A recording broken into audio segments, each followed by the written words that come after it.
All right, Asante Kotoko headquarters, name at the Poncha TV on YouTube. Menya tana say baby Obiano. Mamima special good morning, good afternoon, wherever you are watching from. Obiano any time. Na Asante Kotoko Nsempano Banamima full interview of Dr. Prosperity Ogum, coach for Asante Kotoko Wakasa after the new season a day him Wakasa for recruitment home, Wakasa after some talent or identifier and sana Yeba started a transfer window, Samba in Dogani, Emmanuel Entry, any host of other players, Wakasa Afomo, or no one chain, Nakotoko house near day, Nina Dr. Prosperity Ogum, Akasa for Homatana sing, Mebo Odio Nina, I'm when you be the coach's plan ahead of the next season, another season, a day, and and also one same P. Ewaha, into interview, Oma time say exclusive interview with the boss. Enti eno so yebehwe na ya ye ho adwuma na bibia so etumi aye kama. But to start that mamema transfer update kakra kotokoguso tutu yani na update about Prince Kwabena Owusu ne say kotokoguso twetwen komo kotokoguso negotiations with player your friend say Emmanuel Entry ne camp and the entourage until 10th of August yebia yebe close transfer window no bibia betimasi enti kotoko Prince Kwabena Owusu deal no enye off said ye amount for ekeka no deal no eguso da pen in the same thing etu shall can any Asante Kotoko and Accra Lions team no and also deal no eguso koso team ni training na member training update here kakra na mum yenkotie Dr. Prosperity Ogum ni full interview. What should be played, which basically we call the football philosophy. So I've been following our league to watch some of these guys. In addition to have colleagues or have scouts who are also monitoring the league, and then they also do this for me. They try to also try as much as possible to pencil players they think that fall within my way of thinking, my philosophy of play.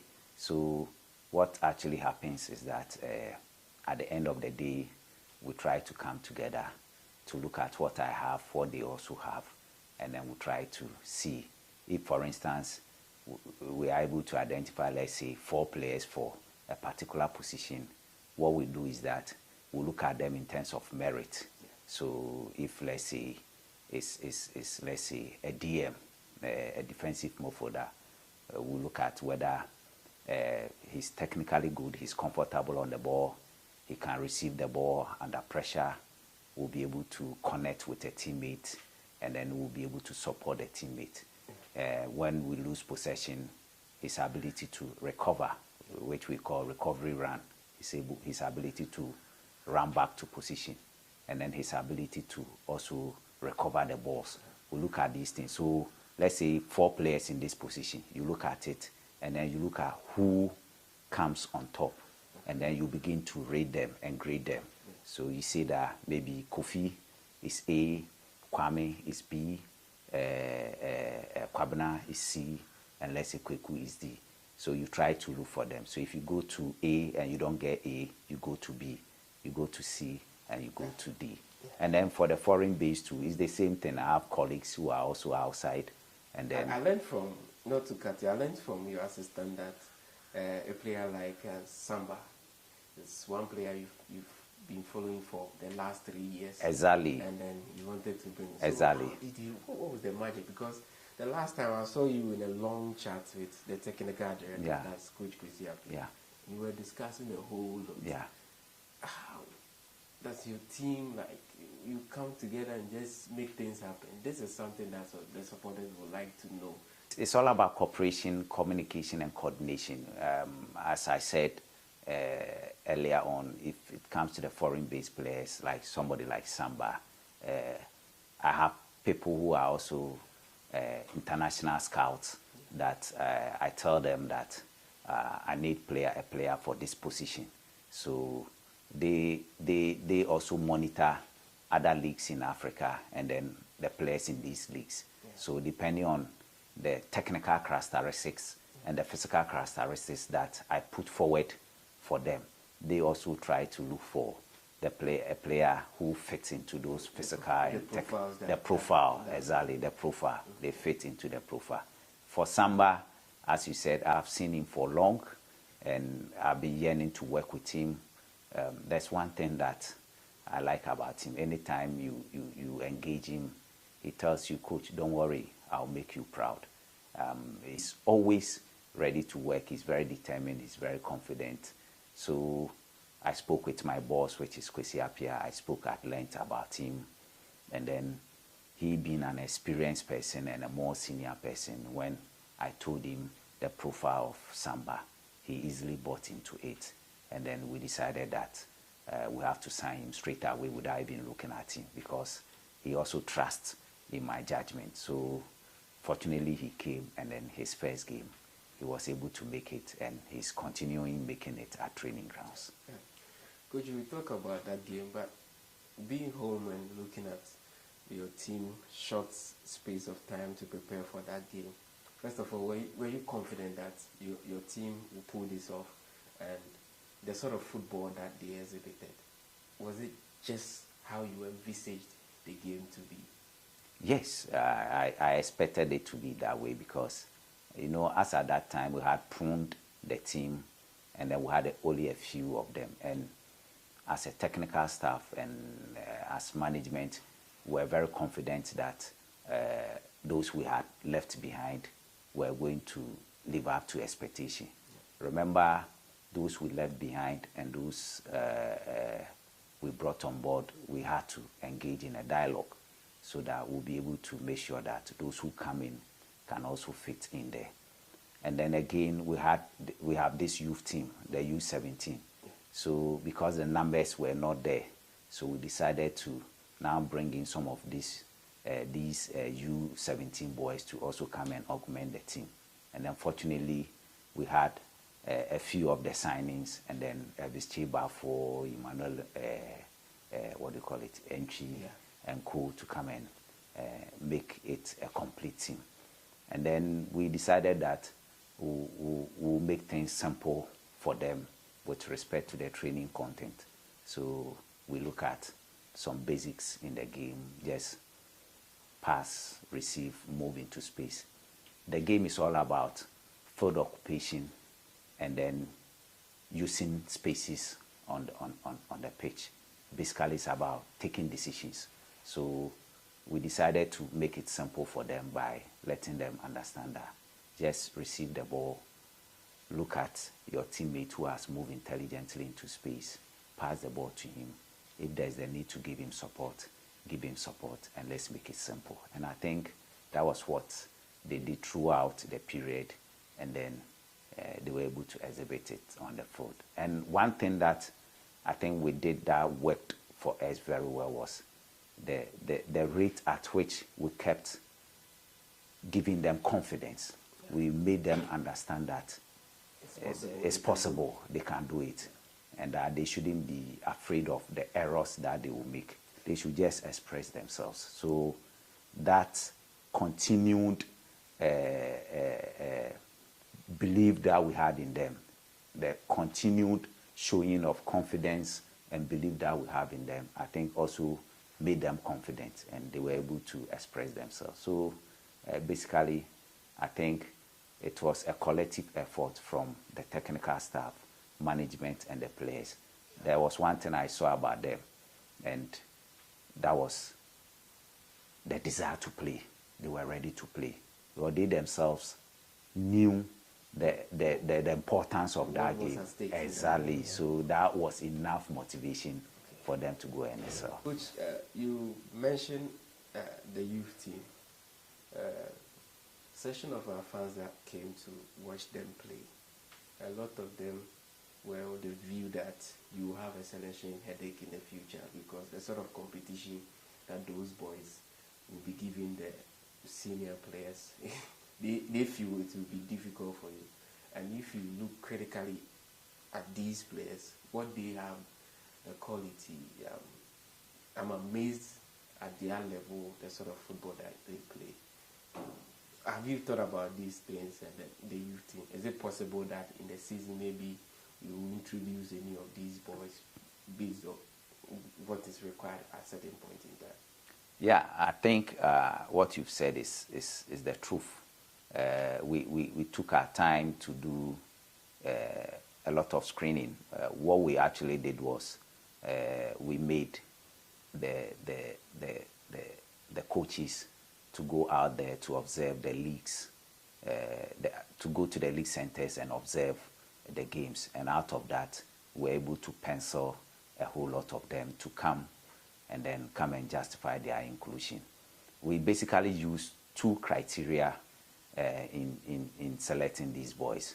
We use skill and then physical, quality. Like, can that young boy be able to receive and pass the ball and move intelligently into space? Fine. And then in terms of physical characteristics, we are looking at the physique, especially height. Because if you look at the European market, height is a key component or a key factor in the transfer market. So what we did was to come with a baseline requirement for height. So we decided that every youth team player that we will recruit, the height should be 155, 155 centimeters. That should be the minimum height and entry requirement for the height. So once we got these two basic things in place, we brought them in and then we screened them. And that was why we were able to get these boys. Now, if you look at the quality we have, what you said is actually the fact. These boys are so good, so intelligent, with and without the ball, that sometimes, like you said, especially Solomon and Benjamin. Exactly. These are excellent boys. They are very good on the ball, and without the ball, they are very good. So basically, the aim of this project is to make sure that we can transition some of these players into the first team. You know, per the FA regulations, I don't know, I stand to be corrected if it has not been changed. I think 10 under 17 players can have the opportunity to also play. Okay. So we'll register these boys in the system, and then as the league unfolds, we'll let some of them have a feel of it. So what we want to do is that we'll look at them, and some of the time we'll ask some of them to come and join the first team and then train. And then where it is possible, we give them the opportunity to play. So I think we have started very well, and I'm sure some of these boys, if we give them the opportunity, they will rub shoulders with some of the first team players like Solo and Co. They are just yes, they are just very good players that if we motivate them and then if we counsel them very well for them to stay focused and then for them to stay confident, I think they can play. For them, the only thing that I think we have to do is to make sure that anytime we give them the opportunity to play, we make sure that they will be able to cope with the pressure that comes from wearing the red shirt. There's been a bit of confusion on the streets of the internet. People are confused as to why a team starts preseason and the next day they are kicking ball and they are playing 11v11. How do you explain this to those who are confused? Internally, you know why it's like that. Okay. Right. I don't think we are doing the wrong thing. We have the conventional way of training, having a preseason, where in the pyramid of training, you start with the physical training component, which is running, jumping, all those things. You start with that one. From there, you come to the technical phase. Then you come to the tactical phase. And then you blend that of the theoretical and the psychological phase in all these things. So the traditional way of doing a preseason is first you start with the physical component of training. Then you come to the technical. Then you go to the tactical. And then you blend it with the theoretical and then the psychological, which is already established. Now, there is another way which we are using now. We call it the reverse osmosis method, where you start a preseason with ball work. So the first phase becomes the technical phase, the second phase becomes the tactical phase, and then the last phase becomes the physical training phase. So that is what we are doing now. So we are now in the first phase where we are doing a lot of ball work, technical training. Technical training, we start passing, a lot of passing drills, a lot of small-sided games, a lot of,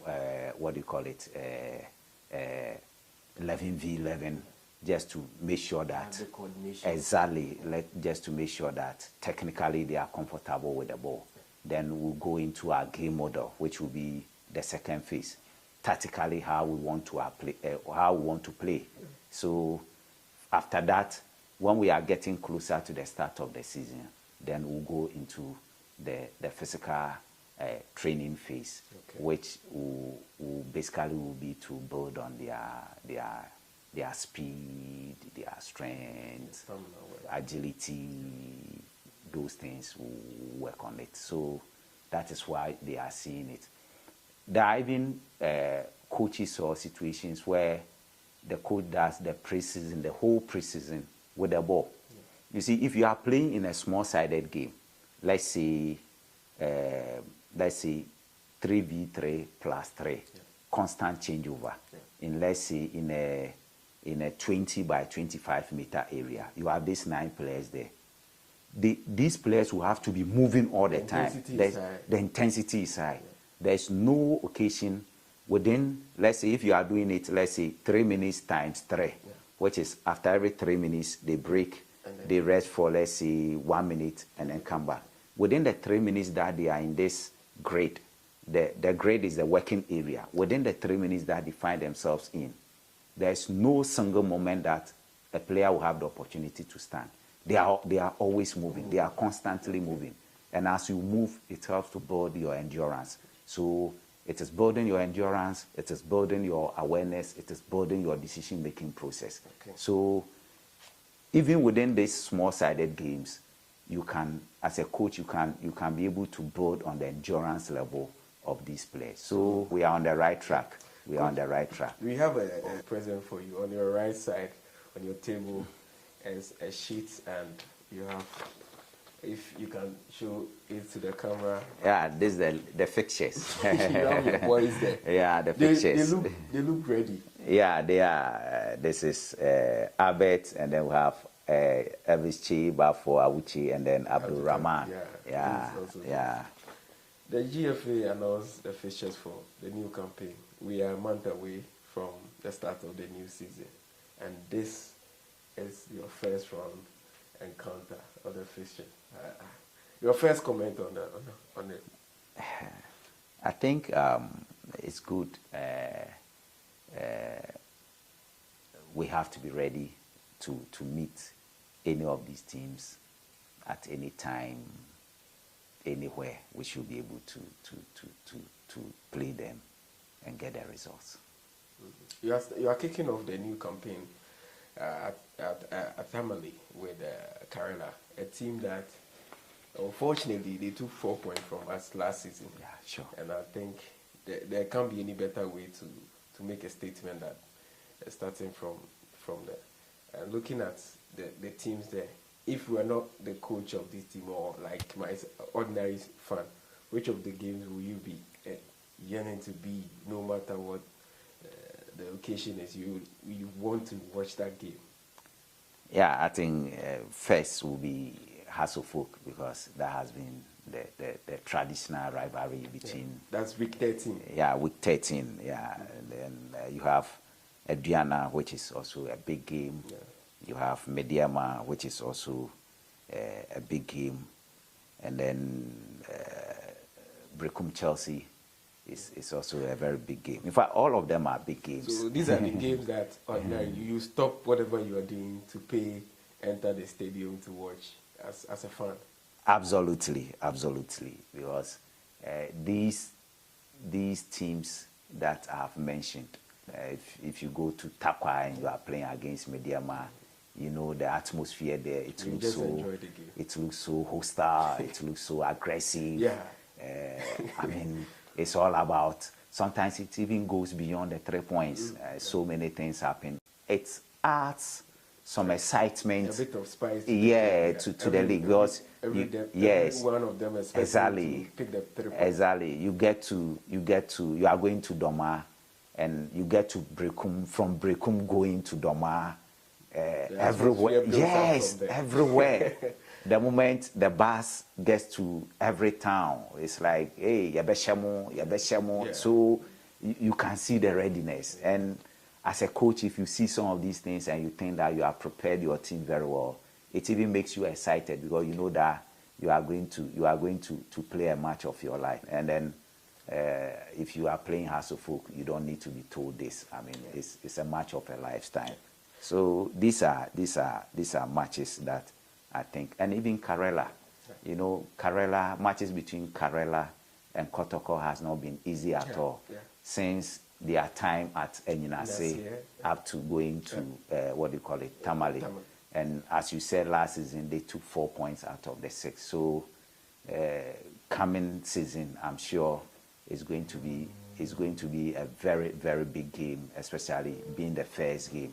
I'm sure we need to be very prepared and then make sure that we'll get there and then get the job done. Coach, we want to run up with you.